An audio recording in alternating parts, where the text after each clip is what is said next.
안녕하십니까 여러분, 반갑습니다. 오늘은 17차 시 수업이고요.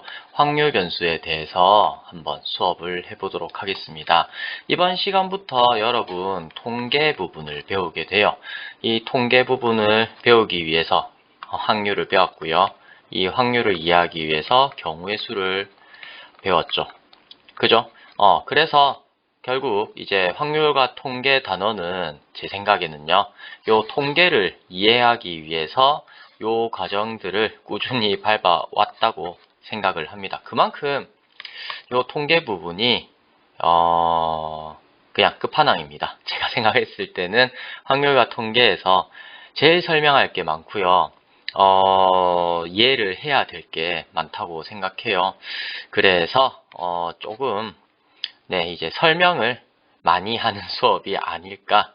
이 부분을 이해하기 위해서 그렇습니다. 어쨌든 이 이후에도 한 수업을 좀 많이 생각하고 있거든요. 사실 그냥 수능에 나오는 것만 이렇게 이제 수업을 한다고 하면 빨리 끝낼 수도 있는데, 저는 이 단원이 그렇게 이제 끝나면 안 된다 생각하거든요. 그래서 제가 아는 모든 것을 여기에 이제 담아가지고 설명을 한번 해보겠습니다. 물론 제가 그냥 개인적으로 이해한 거라서 이게 실제로 학문에서는 어떻게 받아들일지는 모르겠어요.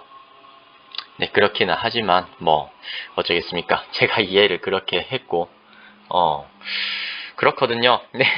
마무리를 잘 못하겠네요. 어쨌든 통계 부분이 이제 저는 개인적으로 확률과 통계 부분에서 제일 중요하다라고 생각을 하고 일단 설명을 제가 아는 한 자세하게 설명을 해보겠습니다. 확률 변수입니다. 어떤 시행이 있어요. 시행에 대해서 표본 공간 S가 정의가 되죠. 시행이 있으면 표본 공간 S가 정의가 되고, 표본 공간 S가 정의되면 사건들의 집합 F가 생성이 됩니다.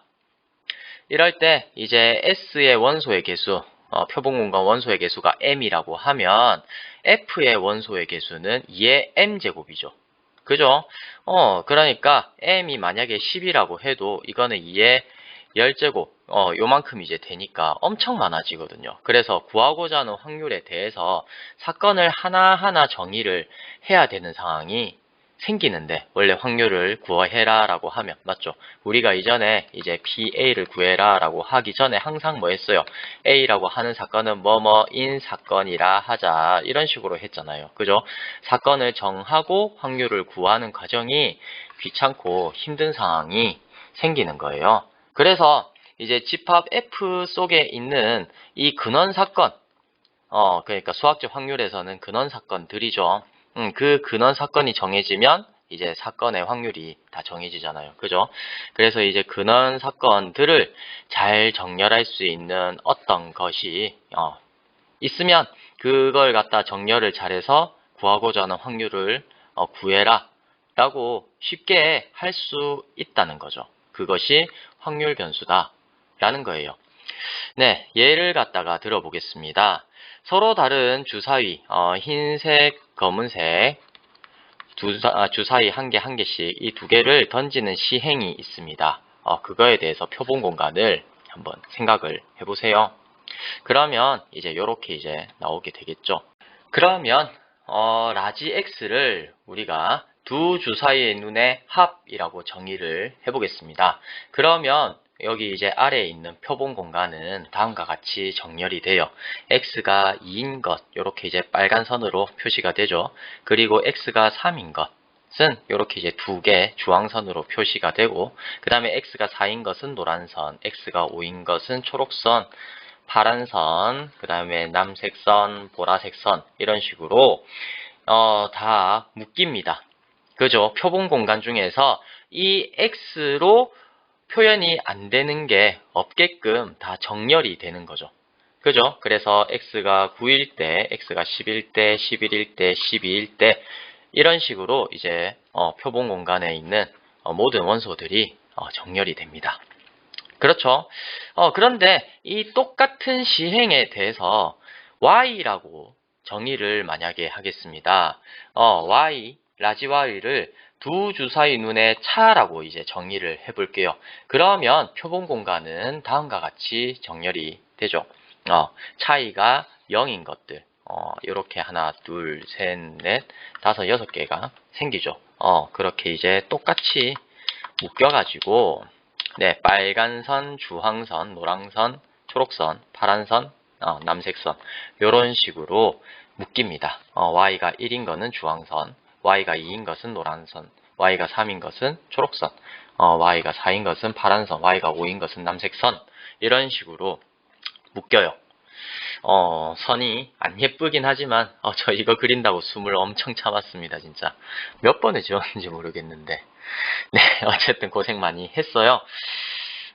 그랬네요. 네, 어쨌든 하고 싶은 말이 뭐냐 하면, 어떤 시행, 하나의 시행에 대해서도 이렇게 이제 두 가지, 다른 경우가 생기는 겁니다. 어떻게, x, y, 이렇게 확률 변수를 다르게 준다고 하면, 같은 시행에 대한 표본 공간이라고 하더라도 이제 다르게 정렬이 된다는 거죠. 그죠? 어쨌든 정렬을 한다. 이게 이제 중요한 거고요. 그래서 어떤 시행에서 표본 공간의 각 원소에 단 하나의 실수를 대응시키는 관계, 이 관계는 함수죠. 그죠? 하나를, 그러니까 표본 공간의 각 원소에 하나의 실수, 그러니까 표본 공간의 원소의 실수 하나를 대응시키는 관계, 이거를 함수라고 하고, 이 함수를 우리는 확률 변수라고 부릅니다. 알겠죠? 이렇게 이제 함수를 하나 정해 놓으면 여기 있는 표본 공간들이 잘 정렬이 돼서 나중에 확률을 정의할 때, 그러니까 확률을 정의하는 게 아니고 사건을 이제 정의하고 이제 표현하고 할 때 많이 편해진다 라고 하는 개인적인 생각입니다. 네, 그렇습니다. 그걸 위해서 확률 변수가 있지 않나. 사실 확률 변수가 있으면 이게 이제 정의되잖아요. 그러면 이거에 대한 평균이라는 것도 나중에 정의를 하고 표준 편차라는 것도 정의를 합니다.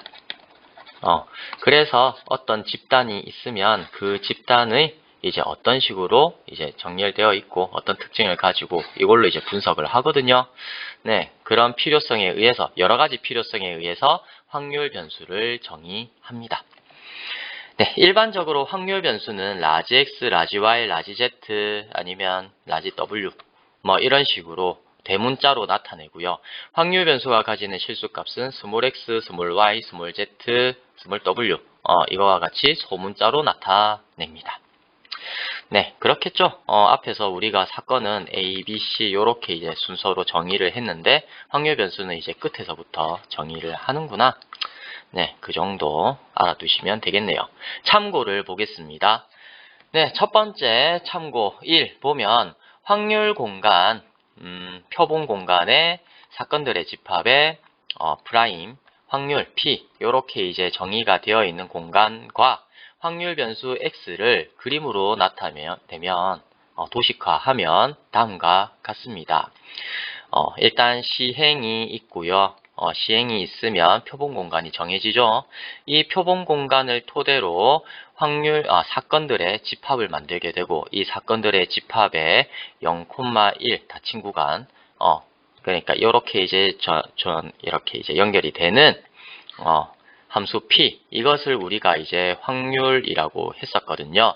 여기에 요 표본 공간에서 여기 실수로 가는 요 함수, 요걸 갖다 그러니까 네, 표본 공간을 실수에 대응시키는 요 함수 x를 우리는 확률 변수라고 합니다. 그래서 x는 실수, 실수 집합을 요렇게 이제 표현을 하더라고요. 복소수 집합은 요렇게 하고 유리수 집합은 요렇게 표시하고 자연수 집합, 그다음에 정수 집합 요렇게 이제 표현을 하더라고요. 네, 그것만 어쨌든 그렇더라고요. 그래서 나중에 최종적인 목적은 어떻게 하는 거냐, 여기 있는 실수 R에서 확률을 정의해가지고 여기 R에서 0,1로 이제 보내는 확률 분포를 정하는 게 목적이에요. 여기에서 여기로 가는 함수를 이제 P, 요렇게 이제 정의를 하거든요. 확률 변수. 네, 그게 이제 목적이다. 결국에 나중에 해야 되는 목적이다 라는 겁니다. 그 중에서 지금 시간에는 여기 있는 x 확률 변수를 이제 정의를 합니다. 어떤 시행에 대한 표본 공간 S, 참고이에요. 어떤 시행에 대한 표본 공간 S를 정렬하는 확률 변수는 하나의 시행에 대해서 여러 개 존재한다 라고 하는 것도 알아두시면 됩니다.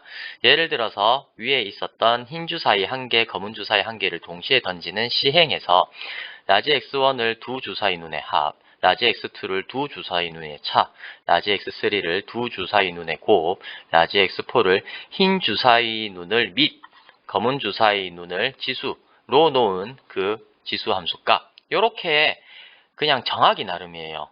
그래서 이제 정하기 나름이라서 여러분 보고 문제에서 하나의 팁인데 확률 변수를 정하라는 문제는 안 나옵니다.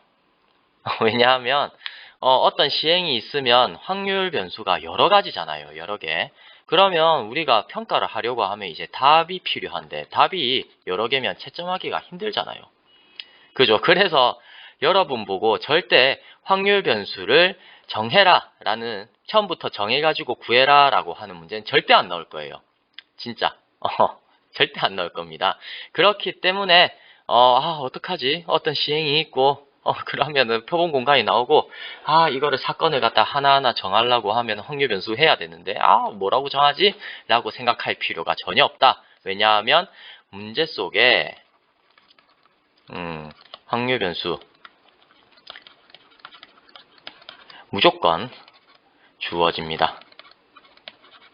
문제 속에 확률 변수가 무조건 주어지거든요. 무조건 줘놓고 여러분 보고 확률을 구해라 라고 하든지 아니면은 평균을 구해라, x에 대한 평균을 구해라, 아니면은 표준 편차를 구해라 하는 식으로 문제가 나오거든요. 그래서 확률 변수를 여러분들이 구할 그런 생각은 안 해도 된다 라고 하는 걸 한번 더 언급을 해드리겠습니다. 이제 확률 변수의 종류에 대해서 알아보겠습니다. 확률 변수는 두 가지로 구분이 됩니다. 하나는 이산 확률 변수고요. 하나는 연속 확률 변수입니다. 이산 확률 변수, 이거는 확률 변수가 가지는 값이 유한계인 거예요. 확률 변수 가지는 값이 유한계인 확률 변수. 또는 가지는 값이 무한히 많더라도 자연수와 같이 일일이 셀 수 있는 확률 변수, 이 두 가지 확률 변수를 우리는 이산 확률 변수라고 이제 이야기를 합니다. 이산이라고 하는 게 셀 수 있다라는 뜻이거든요. 그죠? 산이 세다 할 때 산자고 산수할 때 그리고 이자가 가능하다 그런 이자거든요. 그러니까 셀 수 있는 확률 변수, 이거를 우리는 이산 확률 변수라고 합니다. 네, 이산 확률 변수의 예가 5가지가 있는데요. 이거를 여러분들이 알 필요가 없습니다. 그냥 있어 보이려고 적은 거예요. 대학교 가서 배우거든요. 하나는 이산균등 확률 변수. 이거는 주사위 아니면 동전 이런 것들 있죠. 균등하게 나오는, 그러니까 확률이 균등하게 나오는 그런 확률 변수를 이산 확률 변수라 하고요. 그 다음에 이항 확률 변수라는 게 있습니다. 이거는 고등학교 때 배워요. 성공 확률 P에 대한 성공 횟수. 지난 시간에 독립 시행의 확률 요거랑 이제 닮았죠. 그죠? 이거를 나중에 쓰는, 이거를 확률 분포로 가지는 변수를 이항 확률 변수라고 합니다. 그리고 포화송 확률 변수라는 게 있거든요. 이거는 그냥 이제 맛보기로 알려드리면 특정 지역의 일평균 교통사고 건수 이런 것처럼 거의 일어나지 않는 사건에 대한 확률 변수입니다. 그런 거입니다. 그리고 기하 확률 변수는 최초로 성공할 때까지 걸리는 시행 횟수, 이걸 이제 확률 변수로 정하면 이거 분포가 기하 확률 분포가 되거든요. 네, 예를 들어서 가위바위보를 이길 때까지 시행을 한 횟수, 이렇게 이제 정하면 그 분포는 이제 나중에 기하 분포가 됩니다. 네, 여러분 대학교 가서 하세요. 그리고 초기하 확률 변수는 비보건 추출과 관련이 되어 있습니다. 어쨌든 대표적인 이산 확률 변수들은 요 5개가 있는데 고등학교에서는 나중에 요거에 대해서만 합니다. 자, 그리고 연속 확률 변수라는 게 있습니다. 셀 수 없는 확률 변수예요. 어떤 범위에 속하는 모든 실수값을 가지는 확률 변수입니다. 그런 예가 세 가지가 있는데요. 연속 균등 확률 변수, 예를 들어서 버스 도착 시간을 X, 확률 변수 X로 정하면 이게 1분 뒤에 도착할지 아니면 1.1분 뒤에 도착할지 1.111분 뒤에 도착할지 알 수가 없잖아요. 그러니까 1.1분, 1.2분 사이에 여러 가지 엄청나게 많은 셀 수 없는 그 분들 시간이 존재하니까 이런 거는 그러니까 이산적이지가 않죠. 셀 수가 없으니까 우리는 연속 확률 변수라고 부릅니다. 아니면 시멘트 생산량 이런 것들이요. 일정 시간 동안 시멘트가 끊기지 않고 생산이 되잖아요. 그죠? 셀 수 없이 생산이 되니까 그런 양들을 우리가 연속 확률 변수다. 그 중에서 균등하게 나오는 거를 연속 균등 확률 변수. 말하기가 어렵네요. 그렇게 합니다. 그리고 정규 확률 변수라는 걸 고등학교 때 배워요. 이거는 평균, 표준 편차가 있고 확률 분포 함수가 요 모양이 되면 요 모양을 갖는 요 분포를 갖는 확률 변수, 이거를 정규 확률 변수라고 하거든요. 이게 엄청 많죠. 이런 분포를 가지는 게 엄청나게 많아갖고 실생활에서 자주 쓰이기도 하고 그렇습니다. 그리고 지수 확률 변수라는 것도 있거든요. 연속 확률 변수 중에 이게 나중에 포화송 분포와도 관련이 되어 있는데 시간이 지날수록 일어날 확률이 점점 작아지는 연속적인 값, 예를 들어서 X를 스마트폰의 수명으로 잡든지 아니면 전구의 수명, 예를 들어서 전구가 있으면 이게 그러니까 한 2만 시간까지는 막 잘 되던 전구들이 일정 시간, 예를 들어서 2만 시간 이후부터는 막 작동을 안 할 게 많잖아요. 그죠? 2만 시간 이후부터는 갑자기 이제 고장 나는 게 엄청 많아지는 그런 분포들을 지수 확률 분포라고 하고 지수 분포라고 하고 그거를 이제 확률 변수로 갖는 것을 지수 확률 변수라고 합니다. 또 병원 대기 시간 아무리 많이 기다려도 하루 안에는 진료를 볼 수 있긴 있잖아요.